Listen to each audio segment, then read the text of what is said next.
你只是想让顾西西的生日变得更加的糟糕。这种手段已经太老套了，西薇，不符合你的身份。我知道我之前做的那一切，你很失望，也很生气。但我之所以这么做，都是因为我太爱你了，思辰。你可能对爱有什么误解？我没有误解，我一直都觉得，遇见你那一刻起，就是我的人生。不止我这么觉得，包括你的家人，还有我们所有的朋友，他们都觉得最终嫁给你的那个人一定会是我。但这些都是因为顾西西的突然出现，是他毁了这一切，是他毁了我的人生。西薇，有很多话，上次在舞会我就想和你说。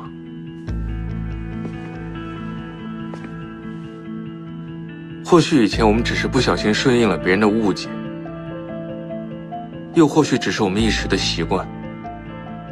总之，我们都误解了我们之间的关系。也许你以为的喜欢，只是你自己的错觉。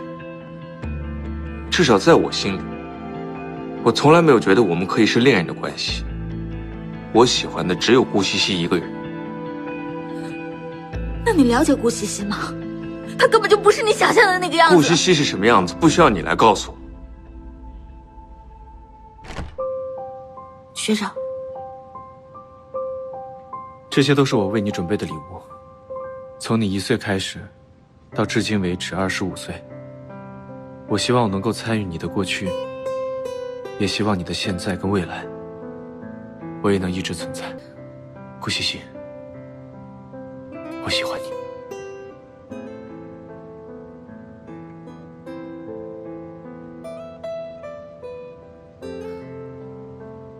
对不起啊，学长，我很感谢你对我所有的鼓励和帮助，我也很感谢你对我这些温暖的爱意。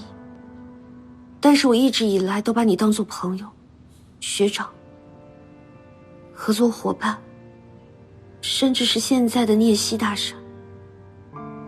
但是我从来都没有喜欢过你，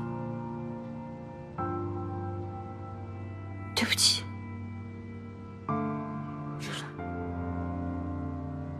但是我不能欺骗我自己的内心，我已经喜欢上尹思辰了。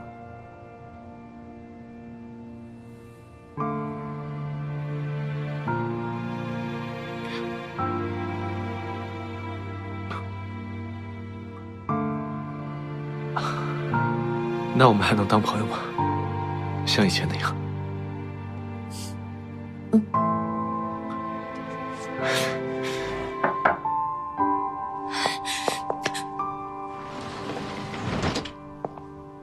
你等的人来了吧？我们要上菜吗？